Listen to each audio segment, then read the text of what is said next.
try to merge a branch and Git throws up its hands. Now what? Start with Git status. It lists every file in conflict. Open one of those files and you'll see Git's conflict markers. Less than signs mark your current branch changes. Equal signs divide the two sides. Greater than signs mark the incoming branch changes. Before you touch anything, understand what both sides are doing. Read your changes above the divider and the incoming changes below. If a teammate wrote those changes, talk to them. Check both commit messages to understand the intent. You don't want to accidentally discard work that belongs in the codebase. Now edit the file. Keep your version, theirs, or combine them thoughtfully. Then remove all three conflict marker lines, the less thans, equals, and greater thans, until only clean, working code remains. This is the heart of the process, so give it your full attention.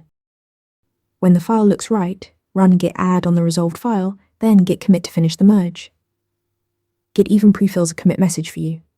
For complex conflicts, Git merge tool opens a dedicated side-by-side editor. VS Code and IntelliJ both ship with excellent built-in merge views that make this even easier. Find the conflict, understand both sides, edit carefully, then add and commit. With practice, merge conflicts stop being scary. Want to get better at answering questions like this? With Interview Mentor, you practice real interview questions out loud. You get personalized feedback and a grade on every answer, and you can track your improvement over time.